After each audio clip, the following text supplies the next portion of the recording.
Bon, j'étais venu ce matin avec un message, évidemment, et puis peut-être un ou deux sujets supplémentaires.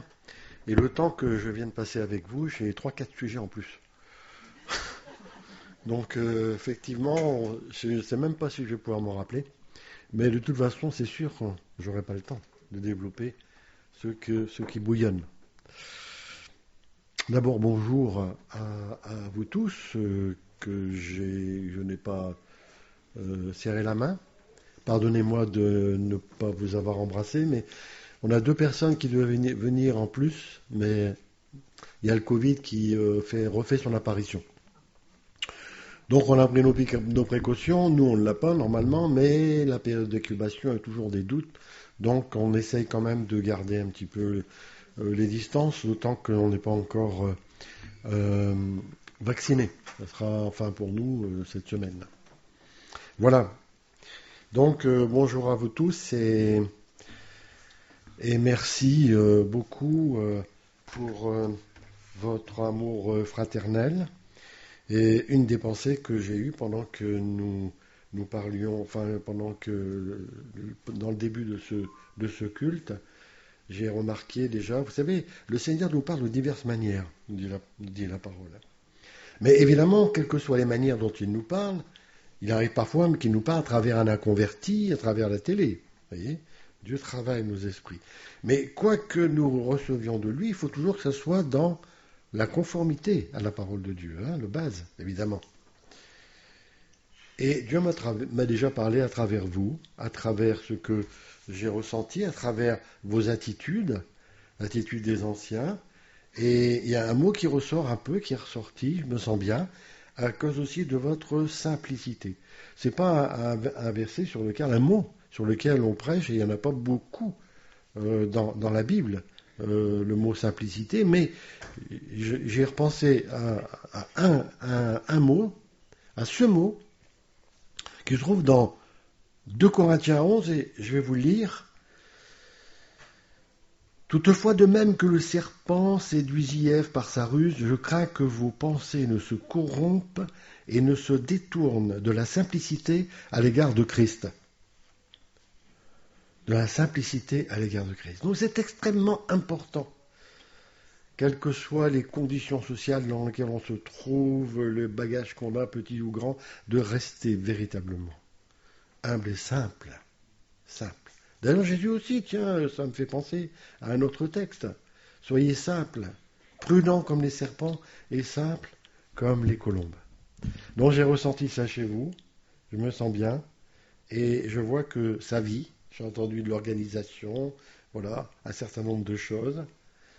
Des chants, pas nécessairement non plus des chants modernes avec 2 phrases qu'on répète pendant un quart d'heure.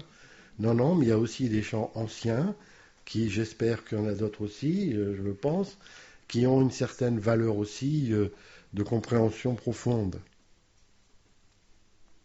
Je suis en train de réfléchir, il ne faut pas que j'oublie. Alors merci à, à José et Jocelyne, c'est eux les premiers qui nous ont invités à venir partager le repas avec eux. Merci à Pascal, Pascal il est là, pardon, excusez-moi. Alors pardonnez-moi aussi, il y a peut-être des anciens dans le sens où ils sont là depuis longtemps, où j'ai déjà croisé depuis quand on était jeune. On a parlé avec une chrétienne, mais j'ai pas la mémoire au niveau de la physionomie, et pardonnez-moi. Et c'est pire encore avec les Africains. Un jour, on a eu pendant 5 ans une église africaine qui nous a emprunté nos locaux. J'avais un mal fou pour les reconnaître, mais les Blancs aussi. Donc pardonnez-moi pour ça aussi. En tout cas, je vous embrasse très chaleureusement en Jésus-Christ. Et merci à Pascal de me donner la joie de ne pas pouvoir rester tranquille. Pour une fois, je me disais, je vais écouter, parce que nous, ça nous arrive jamais, évidemment. On ne va jamais dans les autres églises que la nôtre, et c'est nous qui prêchons. Donc, on n'entend jamais personne nous prêcher. Là, aujourd'hui, je vais être tranquille, sur la petite chaise, et je vais entendre une prédication. Eh bien non, ça n'a pas été le cas. Et donc, je regarde si j'ai rien oublié ici. Voilà. Donc, merci à l'Église Abou de nous accueillir. Et nous prions aussi. Je me demandais s'il y avait Paul, je l'ai vu venir ici, oui, parce que on pense souvent à lui en famille. Bon, l'Église le connaît moins, mais ça arrive presque tous les jours, compris pour toi, Paul, aussi. Hein, parce que, y compris aussi pour José, en ce moment aussi, des problèmes de santé. Enfin, voilà, euh, il y a des liens en Jésus-Christ, et ils sont extraordinaires. Ah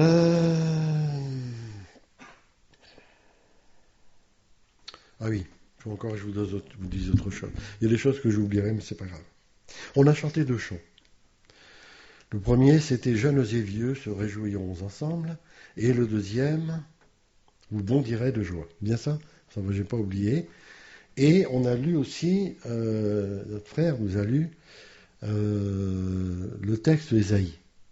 Alors j'aimerais donner une petite précision. C'est tout à fait juste que nous avons vraiment de la joie, et c'est tout à fait légitime de chanter ce genre de chant et de prendre les paroles pour l'Église. Mais il faut aussi que nous nous souvenions d'une chose, c'est que ces paroles tirées de l'Ancien Testament sont adressées en priorité à Israël, mes amis, à Israël.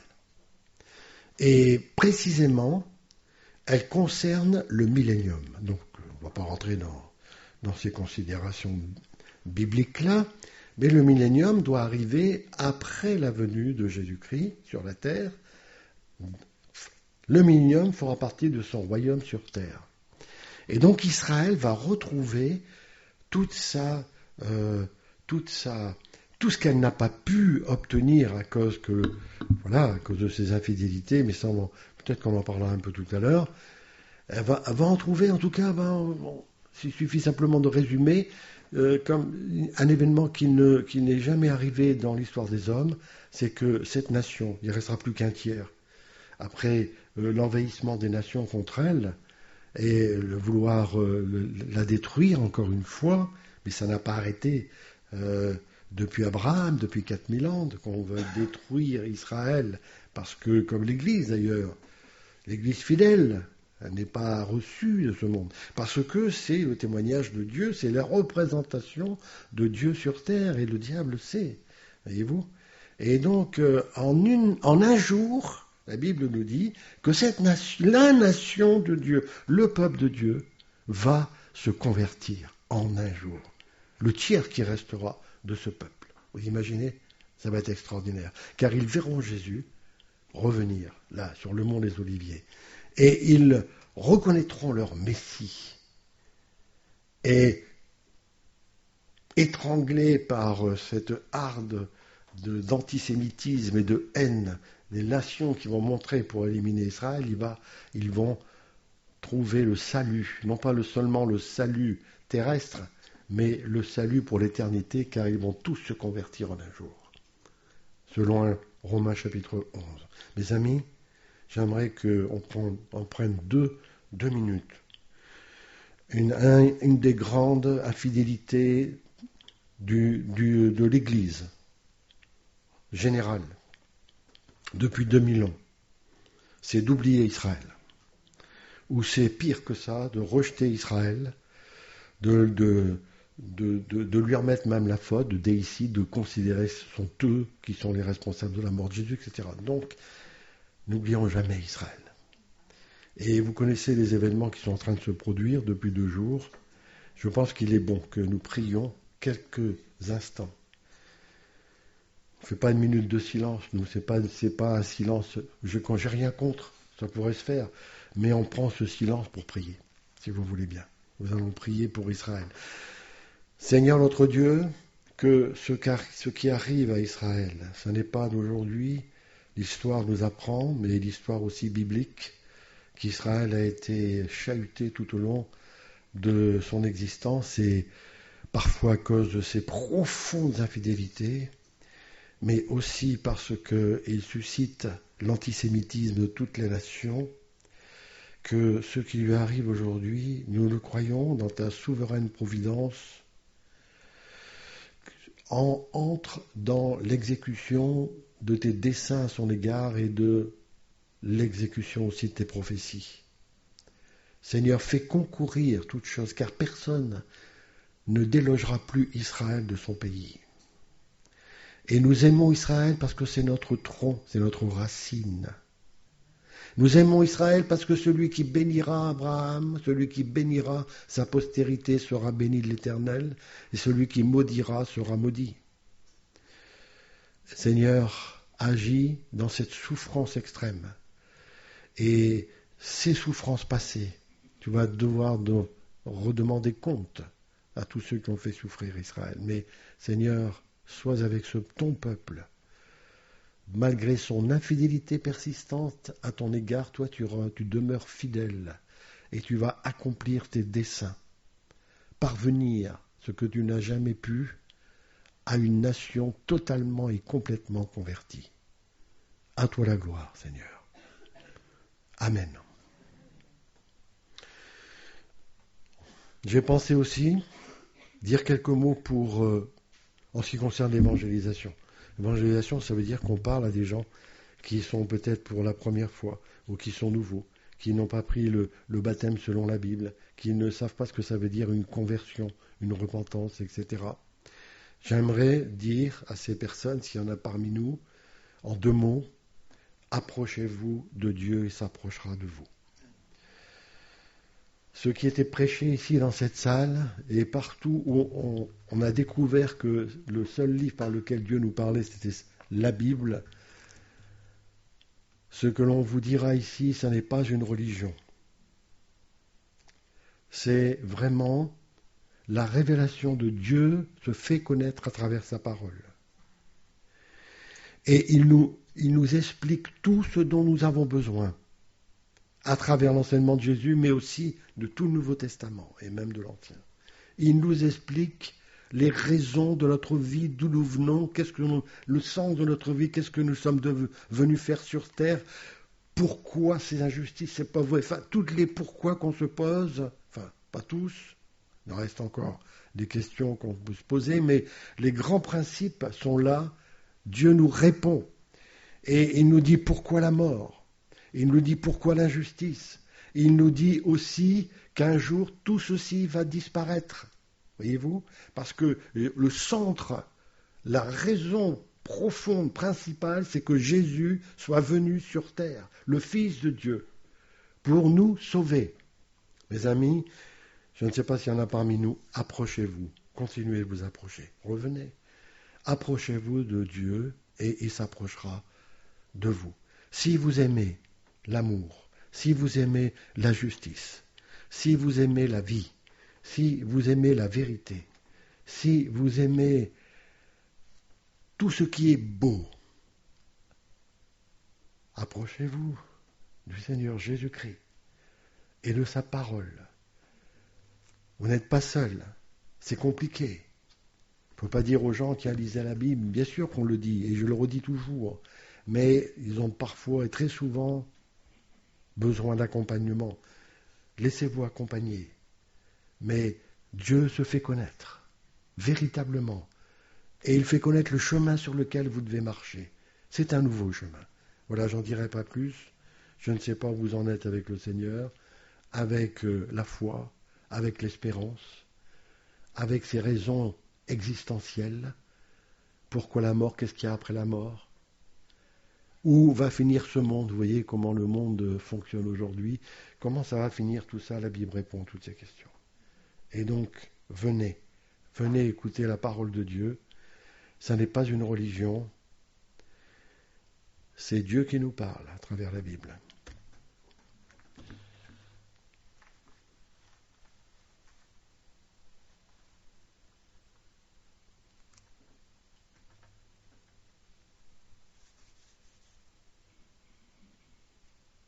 Alors c'est aussi, évidemment, prêcher, c'est aussi un besoin quand l'Esprit de Dieu nous envahit pour le servir. C'est un besoin, une pression qu'on libère pour un homme qui a reçu le mandat d'apporter l'enseignement de la parole. Un prophète de l'Ancien Testament disait « Je ne peux me contenir ». D'ailleurs, j'aimerais vous le lire, dans Ésaïe 42, au verset 14. « J'ai longtemps gardé le silence, même si c'est Dieu qui parle. Je me suis tu, je me suis contenu. Je crierai comme une femme en travail. Je serai haletant et je soufflerai tout à la fois. » Et puis aussi dans le psaume 45, dans le psaume 45, à partir du verset 2, nous lisons ceci. « Des paroles pleines de charme bouillonnent dans mon cœur. Je dis, mon œuvre est pour le roi. » Je l'ai entendu évidemment, Jésus. « Que ma langue soit comme la plume d'un habile écrivain, etc. » Donc, vous voyez, c'est une grâce. Et tant que nous avons la force et la santé pour le faire, nous continuerons à prêcher la parole de Dieu.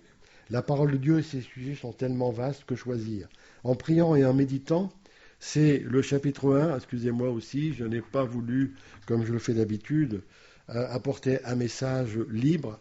J'ai écrit parce que quand on écrit, on peut en mettre plus, c'est plus concis, et malheureusement, je vais devoir vous donner un texte qui a été écrit.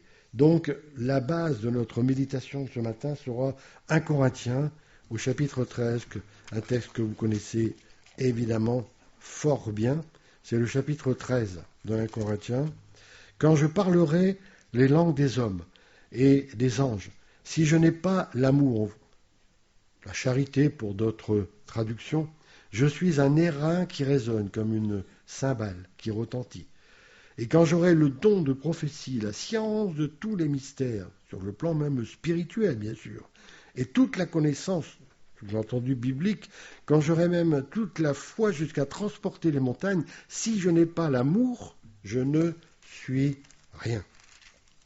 Quand je distribuerai tous mes biens pour la nourriture des pauvres, quand je livrerai même mon corps pour être brûlé, si je n'ai pas l'amour, cela ne me sert de rien.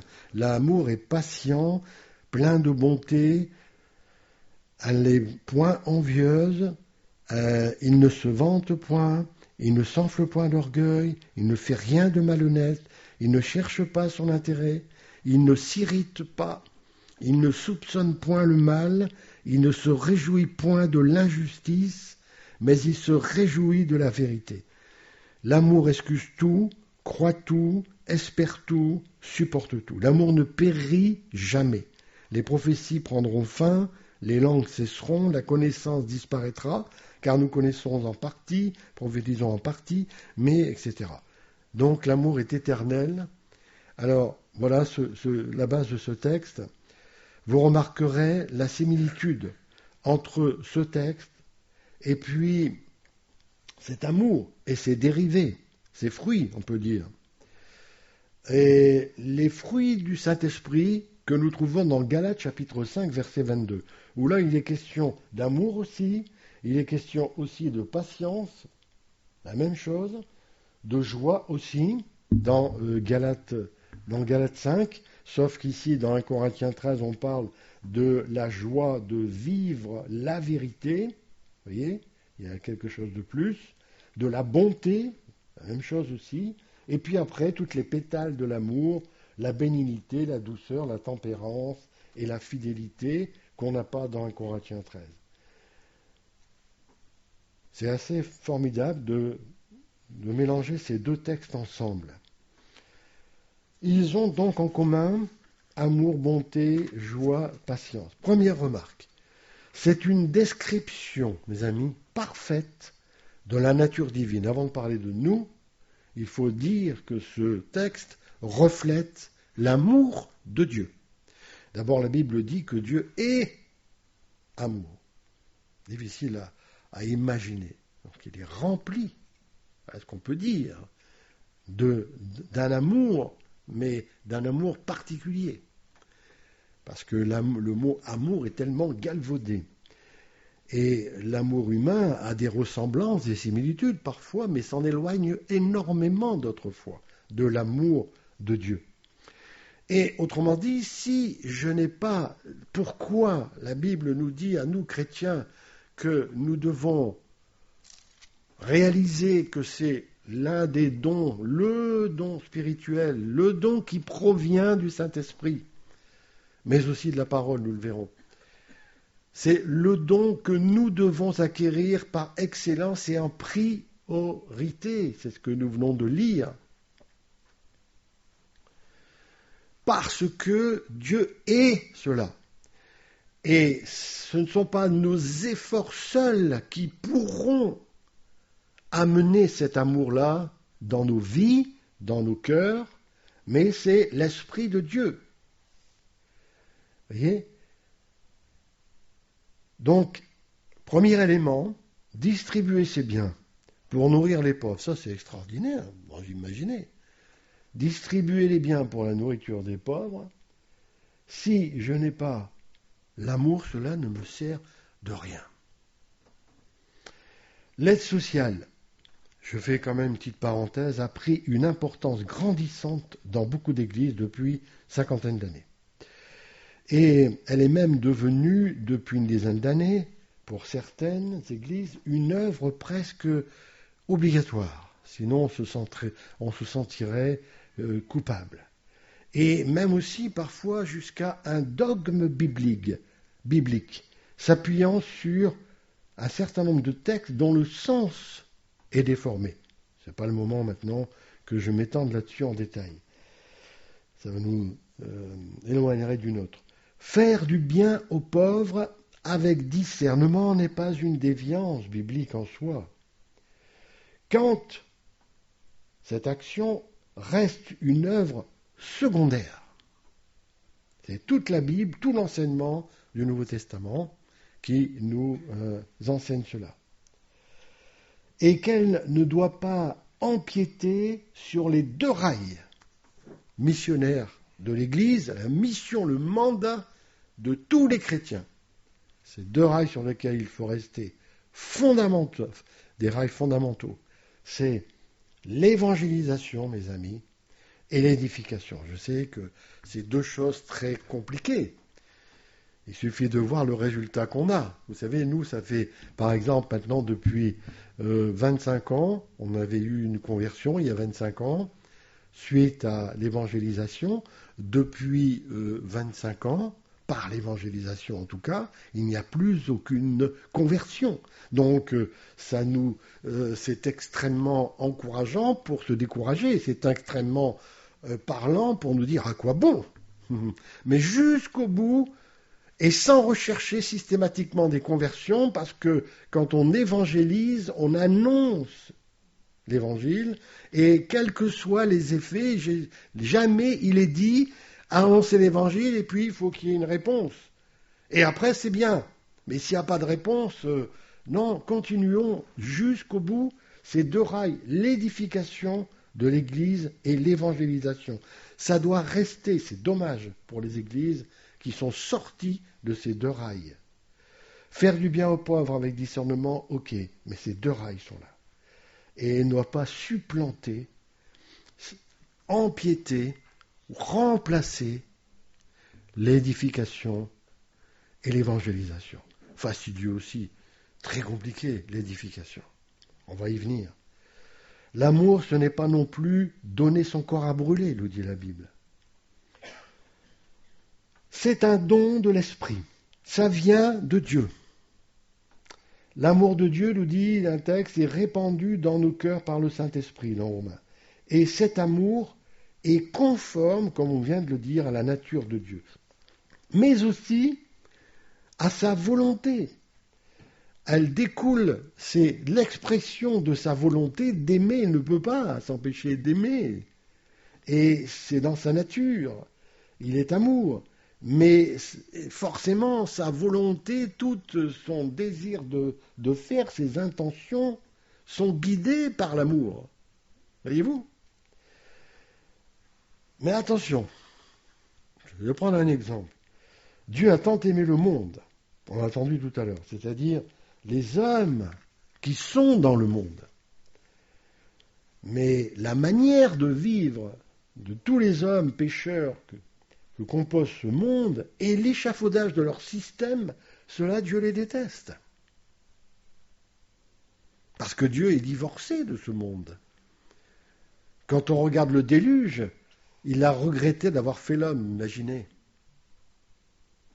La vie était tellement devenue impossible à cause du péché et de la corruption qui s'étalait partout.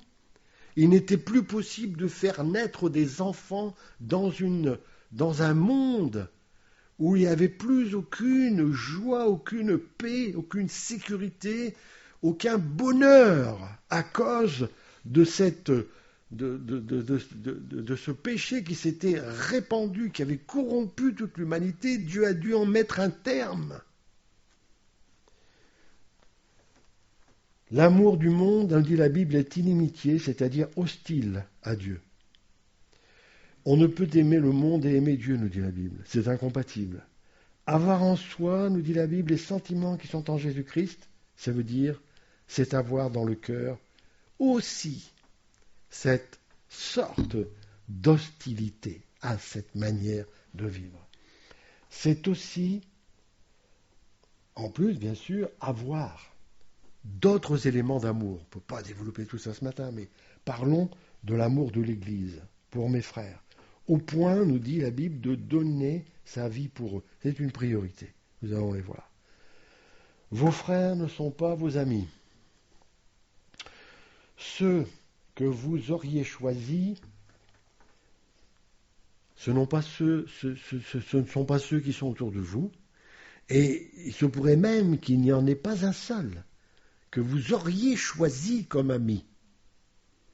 Vous savez, c'est comme dans une famille. Il y a des frères qui s'aiment, des frères et sœurs qui s'aiment, et puis malheureusement, il y a des frères et sœurs comme Caïn et Abel qui se détestent, qui se voient plus, et même qui vont jusque plus loin encore, comme on le voit avec Caïn. On ne les a pas choisis, ceux-là. Ils sont là, ils sont nés, ils sont envoyés de Dieu. Et justement, c'est très intéressant pour Dieu parce que, quelles que soient toutes les différences, l'Église sert aussi à nous apprendre l'amour de Dieu. Vous savez, tout ce que Dieu donne, il nous le donne, mais il faut aussi le développer, nous allons le voir aussi. Dieu est marcher, vivre, etc. Et de cette manière. Et comme Jésus marchait et vivre comme Jésus a vécu. Paul va jusqu'à dire, soyez mes imitateurs comme je le suis de Christ. Tout don spirituel, comme l'amour d'ailleurs, est couplé à ma capacité de réception, de la disposition de mon cœur et de mon esprit, à ma volonté. Dieu n'efface rien de notre personne. Il l'utilise et il augmente même. Mon désir, ma participation, participer à la nature divine de Christ, soyez participants à la nature divine de Christ. Je me prête à Dieu, j'ouvre, je veux recevoir, je prie, je demande, je supplie. Et il en est ainsi de beaucoup de nos besoins, physiques et spirituels. Dieu peut faire des choses sans nous, il y a des choses que nous ne pouvons jamais faire avec toute la bonne volonté du monde. Ça, c'est certain. Mais il y a des choses que Dieu veut faire avec notre participation. C'est étonnant comment Jésus dit « Veux-tu cela ? Veux-tu être guéri ?» Dieu ne fait rien en nous ni avec nous, en enfreignant notre liberté. Il ne fera pas non plus ce qui est de notre devoir à notre place. Mais il est là pour nous aider, nous conseiller, nous pousser. Il va créer en nous le vouloir et le faire. Il va nous renouveler dans la foi, l'espérance et l'amour. Il va nous fortifier, nous assister. Il y avait une personne dans l'église, il y avait quelques années en arrière, elle avait une vieille voiture avec une direction non assistée. Alors elle arrivait, et des fois elle était à ça du trottoir à l'avant, puis ça à la... Bon, et des fois j'étais obligé de dire, écoute, Thérèse, sors de ta voiture, je vais t'aider, quoi. Je vais essayer de la mettre un peu mieux, sinon il faudrait qu'elle aille se stationner, je ne sais pas à quel endroit. Nous avons besoin d'assistance. Et le Saint-Esprit, non seulement il est le consolateur avec la parole de Dieu, 2 Corinthiens, La consolation vient des Écritures et du Saint-Esprit, et nous en avons constamment besoin. Constamment besoin. C'est ça qui nous tient, voyez, en forme. Avoir du moral. C'est l'aide que nous apporte la parole et le Saint-Esprit.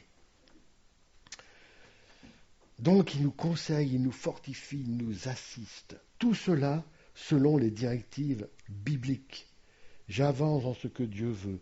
J'avance dans ce que Dieu veut. Et j'apprends. Donner mon corps à brûler, 0 pour le salut, tout ce que vous pourriez donner.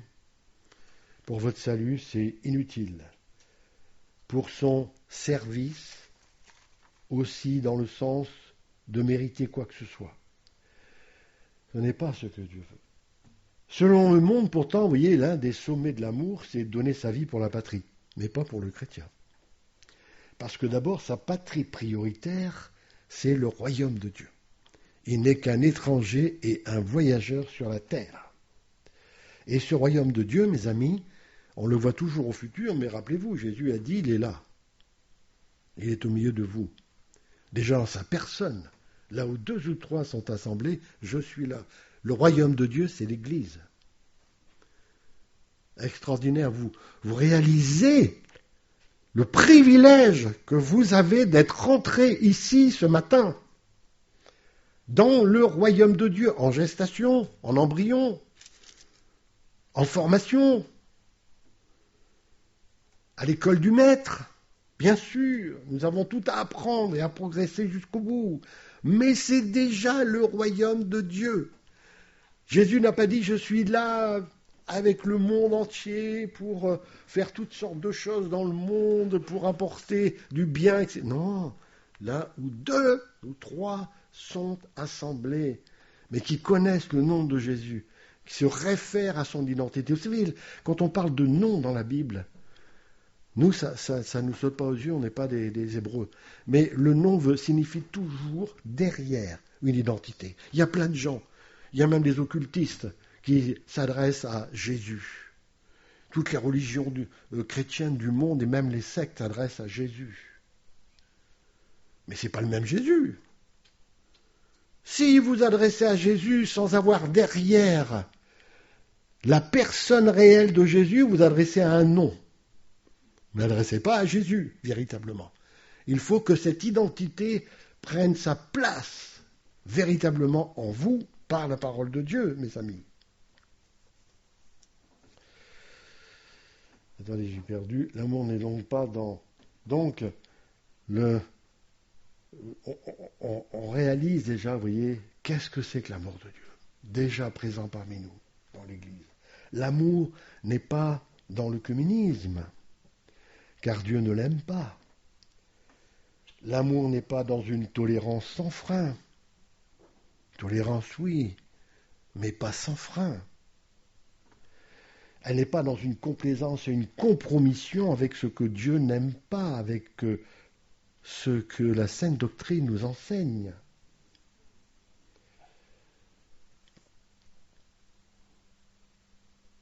L'amour, c'est le premier commandement. Aime Dieu en premier. Aime Dieu en premier.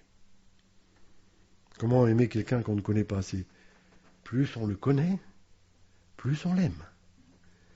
C'est égal à l'amour de sa parole. Sinon, si on détache notre Dieu de sa parole, Dieu devient un Dieu, mais avec un D minuscule. Il devient une idole muette, quel que soit le nom que vous lui donnez. Rien ne sépare le Père, mes amis, le Fils, le Saint-Esprit et leur parole. Pourquoi je dis leur? Parce que le Saint-Esprit, c'est l'auteur, l'inspirateur, celui qui a inspiré les quarantaines d'auteurs, d'écrivains, de la Bible. C'est le Saint-Esprit qui a écrit la Bible, vous voyez? Et le Fils, il dit, celui qui me voit, voit le Père. Ma parole n'est pas ma doctrine. Si quelqu'un veut me suivre, il saura si ma doctrine est du Père ou non. C'est la doctrine du Père. Et puis la parole de Dieu. l'un des premiers fruits de la conversion, mes amis, l'un des premiers fruits de comment on devient un chrétien selon le concept, selon la volonté de Dieu, comme vivaient les premiers chrétiens dans les premiers siècles. Il n'y avait pas de catholiques, de protestants, de tout ce que vous voulez, ni d'orthodoxes. Il n'y avait que des chrétiens qui suivaient les 4 pieds de la table de communion, toujours, la table symbolise la communion, le partage, l'amitié, l'amour, l'entente. Et ces 4 pieds, c'est la prière, la communion fraternelle, l'enseignement de la parole de Dieu et la scène. Voilà comment ont persévéré les premiers chrétiens. Une église qui ne persévère pas dans ces 4 pieds de la table de la communion n'est plus une église, les amis. Pardonnez-moi. Donc, l'un des fruits, c'est reconnaître. Quand on se convertit, alors ça peut venir avant, ça peut venir après, ça dépend quel est le déclic qui fait qu'on se convertit. On vient d'en avoir une, c'est rare, c'est très rare que ça arrive chez nous, mais on a quand même une qui est arrivée, et elle, ça a été complètement bigote, complètement catholique, ça a été de découvrir la parole de Dieu. Et le texte qui l'a profondément heurté, c'est celui qui retranchera ou qui rajoutera à la fin de l'Apocalypse, eh bien, il sera maudit par Dieu, en grosso modo. Je ne veux pas vous redire, je ne connais pas par cœur le texte. Voilà. Et j'ai dit, mais c'est pas ce qu'on enseigne. Voilà. Mais il faut qu'on arrive là. C'est reconnaître véritablement que nous sommes maintenant en relation avec un Dieu vivant qui parle. Si c'est un Dieu qui ne parle pas, c'est un Dieu mort. C'est une idole muette. Et comment il parle, Dieu? À travers sa parole. C'est l'un des premiers fruits de la conversion, reconnaître et se soumettre à l'Écriture. Apprendre à l'aimer toujours plus et à s'en nourrir quotidiennement. Un chrétien religieux n'a pas besoin de lire la Bible. Enfin, malheureusement. Parce que s'il la lirait, je crois qu'il chercherait à faire la volonté de Dieu autrement que par ses pratiques.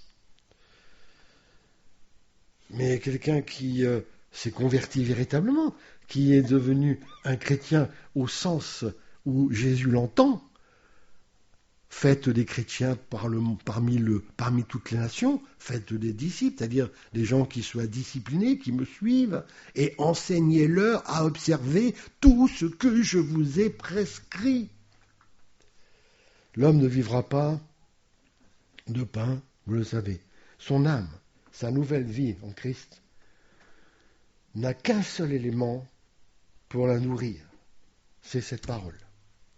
L'un des textes les plus longs de la Bible, je ne vais pas vérifier si c'était mais c'est le psaume 119. Dans ma Bible, qui est assez large, vous voyez, il y a 7 pages, il y a 176 versets, 22 acrostiches ou paragraphes. En voici quelques caractéristiques que j'ai relevées dans ces 176 versets. L'humiliation conduit à la respecter, conduit à se soumettre à la parole de Dieu. Une des autres caractéristiques qui vient chez le nouveau chrétien, c'est un abaissement, une humilité. Je ne vais pas vous parler de ça ce matin. On aurait tellement de choses à dire, mais vous avez les anciens qui le font. L'humilité. D'un seul coup, quand on se convertit au Dieu vivant, on sent qu'on n'est plus rien du tout. Comme disait Abraham, je ne suis que poudre et cendre. On abaisse, on s'abaisse, on devient comme un tout petit enfant, dépendant, humble, soumis constamment à son Père. Non, je ne vais pas vous parler en détail de ces choses, mais l'humiliation conduit à la respecter. Le contraire, c'est l'orgueil. J'aurais voulu vous parler de l'humilité, oui, c'est ce que vous avez ressenti certainement, mais faute de temps, je résume. Je vais résumer quand même. Je vais résumer par une toute petite chose, l'humilité. Vous avez eu cette idée? Est-ce qu'il y a des gens susceptibles parmi nous? Personne n'est susceptible. C'est vrai qu'on a du mal à le dire. Hein. Mais vous savez, tant mieux, parce que La susceptibilité, c'est un fruit.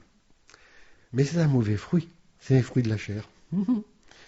Comme les autres fruits de la chair qui sont indiqués dans Galates, qu'est-ce que je disais c'est la susceptibilité, c'est le fruit, c'est un des fruits de la chair. Alors du coup, je peux me lancer, vous me pardonnerez, si je vous disais à tous, mes amis, vous êtes des chiens. Est-ce que je dois prendre la porte, non? Non, ça va? Vous êtes des chiens. Ça va aller mieux, regardez. Nous sommes des chiens. Voilà comment Jésus traite la cananéenne, une non-juive. Je ne vais pas vous raconter toute l'histoire. C'est pratiquement la seule fois dans l'Évangile où Jésus rabaisse une personne ainsi. Il y a aussi cette parole donnée aux disciples, c'est-à-dire à nous. Race incrédule et perverse, jusqu'à quand serai-je avec vous? Pourquoi Jésus parle-t-il ainsi à cette femme? Je n'ai pas exactement les réponses, mais j'ai pensé à une réponse. Moi, je crois qu'elle était en mesure de l'accepter. D'ailleurs, nous, les anciens, nous ne parlons pas à tous de la même manière. Il faut parfois prendre des gants.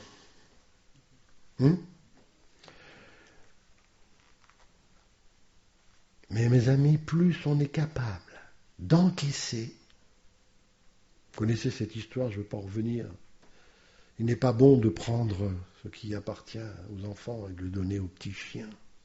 Mais cette femme, elle n'était pas convertie, mais elle était sur le point, moi je crois.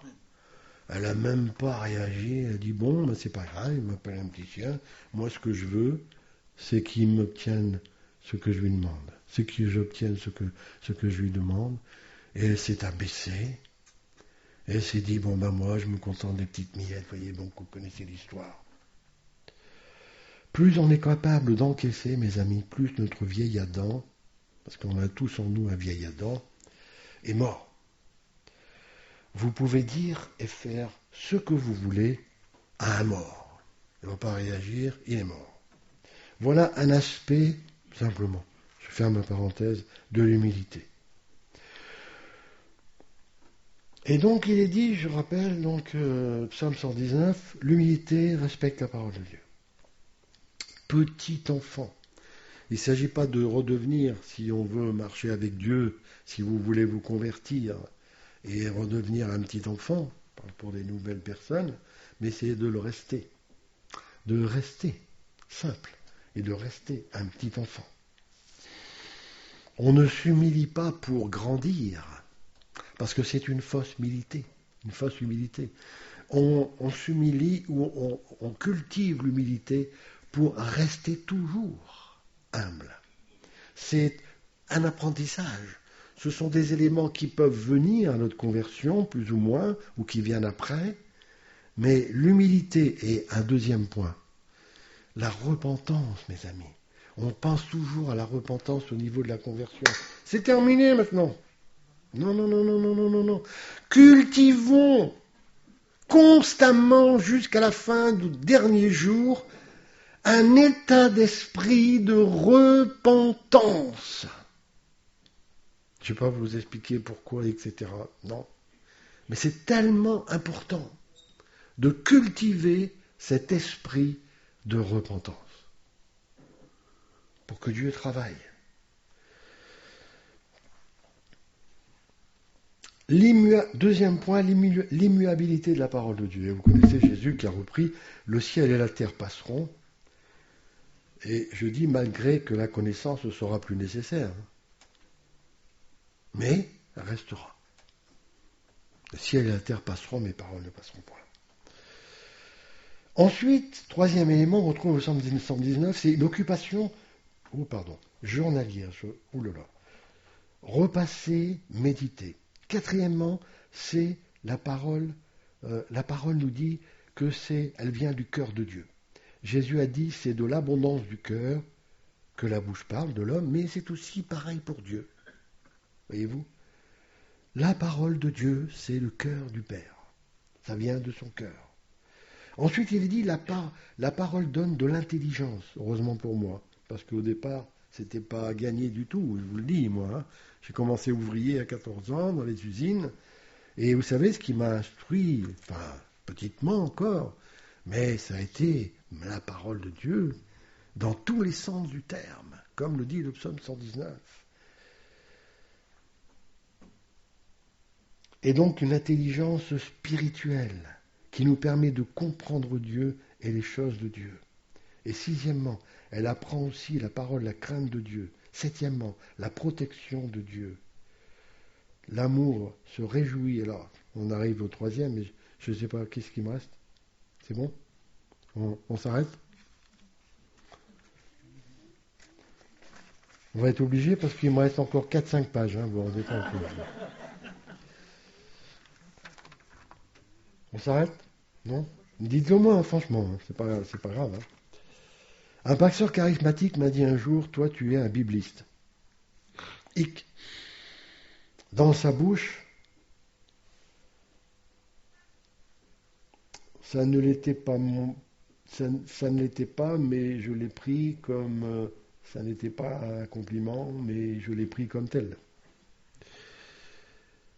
Parce que je lui parlais évidemment d'un certain nombre de choses de la parole de Dieu. Il me dit, oula, t'es un bibliste, toi. Mes amis, méfiez-vous des anciens, des pasteurs, qui ne sont pas biblistes. Il est normal d'être traité par les déviants et les chrétiens religieux de fondamentalistes, de biblistes, d'intégristes, de légalistes, de littéralistes. Et j'ai entendu sur une vidéo, j'ai écouté, et c'était un genre de petit colloque, de débat, de pasteurs protestants, des pasteurs, des pasteurs, pastorales, je ne sais pas comment on les appelle. Ils étaient là en train de discuter et parlaient de ça justement. Certains évangéliques sont... Hein, ils prennent tout, la lettre. Et puis, à la fin, ils ont ajouté « à petite cervelle ». Vous voyez ? C'est pour ça qu'il n'y a pas beaucoup d'intelligents et de grands intellectuels chez eux. Et ils ont les petites cervelles. Mais la parole de Dieu nous dit que Dieu n'a pas choisi une majorité de grosses cervelles, car elles étaient déjà pleines.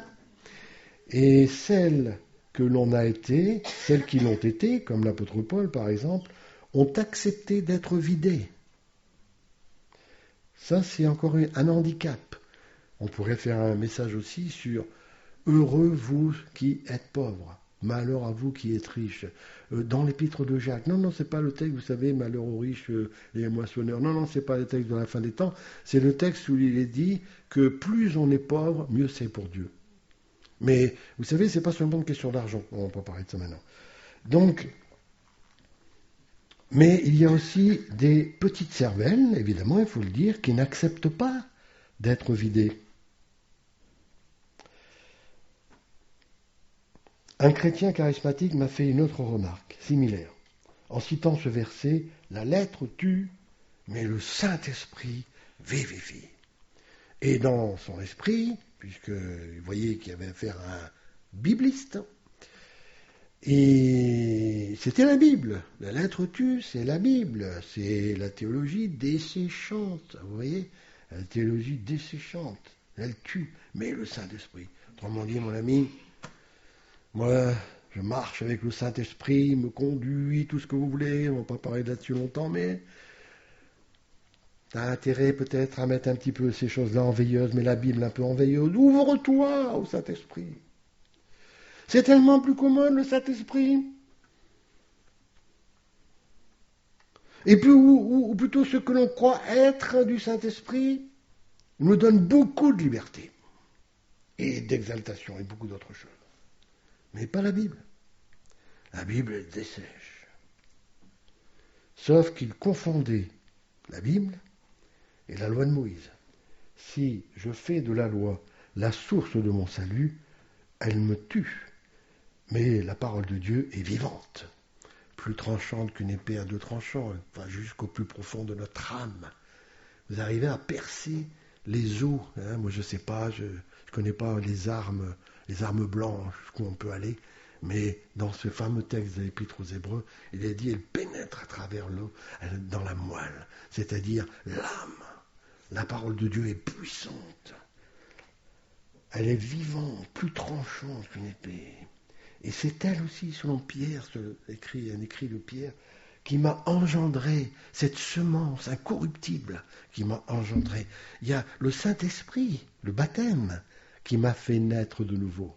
Mais il y a aussi la semence incorruptible de la parole de Dieu qui a fait de moi un être nouveau. La parole de Dieu nous dit aussi dans Ephésiens 6, la parole de Dieu c'est quoi? C'est l'épée. Tiens, si on fait le rapprochement avec Hébreux 4, vous voyez, Ephésiens 6, Hébreux 4. C'est l'épée du Saint-Esprit. Autrement dit, elles sont inséparables. Le Saint-Esprit a besoin de la parole. Et je ne vous apprends pas que le Saint-Esprit, je l'ai dit tout à l'heure, c'est celui qui l'a écrit, il est l'auteur. Mes amis, la parole de Dieu ne m'a jamais tué, ni desséché personne. Et permettez-moi de vous lire le psaume 1, « Heureux l'homme qui ne marche pas selon le conseil des méchants ». Vous savez, il y a comme ça des textes dans la Bible où il faut bien comprendre, le méchant c'est l'injuste. L'injuste selon la Bible, ça veut dire celui qui ne marche pas dans les voies de Dieu, voyez ? Parce que Jésus dit par exemple à tous, méchants comme vous l'êtes, vous savez donner de bonnes choses à vos enfants. Donc, soyons pas surpris si on nous taxe, si j'avais dit aussi, vous êtes des méchants. Hein ? Je suis un méchant d'origine. Hein ? J'ai potentiellement en moi des capacités de faire beaucoup de mal. Même si mon éducation et toutes sortes de freins ont permis que je n'aille pas jusqu'à des extrémités, mais j'ai ce potentiel en moi, mes amis, je suis un méchant, Jésus le dit. Et tout ça, ça ne fait pas plaisir, bien sûr. Ça vide les églises. Mais c'est pas grave si votre église se vide à cause de ça. C'est pas grave. Hein. Pas important, ça. Les amis, non. La parole de Dieu ne dessèche pas, mais le Saint-Esprit est l'auteur. Et, ah oui, j'étais dans le psaume, pardonnez-moi. Ne marche pas sur le conseil des méchants, qui ne s'arrête pas sur la... Bon, c'est la même chose, vous voyez, des pécheurs. Mais des pécheurs, nous sommes tous, mais qui ne se sont pas repentis. Des pécheurs qui ne veulent pas quitter leur péché. Vous savez, si on veut marcher avec Dieu, mes amis, tôt ou tard, il va falloir quitter le péché. C'est-à-dire que ce n'est pas vous qui allez le faire, hein, Dieu va opérer en vous. Ah, vous n'allez pas devenir des saints, si. Vous allez le devenir, mais comment dirais-je, vous allez le devenir sur le papier, vous allez le devenir d'une manière, sur le décret. Vous êtes décrété saint, mais dans votre marche, il va y avoir encore beaucoup de péchés, malheureusement, tous les jours. Mais vous allez être sanctifié par la grâce de Dieu et le sang de Jésus qui a coulé pour vous sur la croix. Donc la suite, qui ne s'assied pas, oui d'abord s'arrêter, on s'arrête d'abord, attention, parce qu'après, c'est la deuxième position, c'est on s'assoit. Alors encore une fois, que ce soit des méchants, des pécheurs ou des moqueurs, ne s'assied pas en compagnie des moqueurs, là aussi tous ceux qui aujourd'hui rigolent bien, ils se fichent pas mal de Dieu, mangeons et buvons, demain nous mourrons, on n'a qu'une vie, il faut en profiter, il n'y a que du bonheur, hein, et recherchons que cela, n'est-ce pas? Non. Mais heureux celui qui trouve son plaisir. Alors ça n'a pas été le cas pour moi, vous savez. Moi j'ai fait un retour extraordinaire à Dieu pendant mon service militaire à 20 ans et demi, et il me restait encore 8 mois d'armée à faire en Allemagne, et je n'ai pas lu une seule fois la Bible.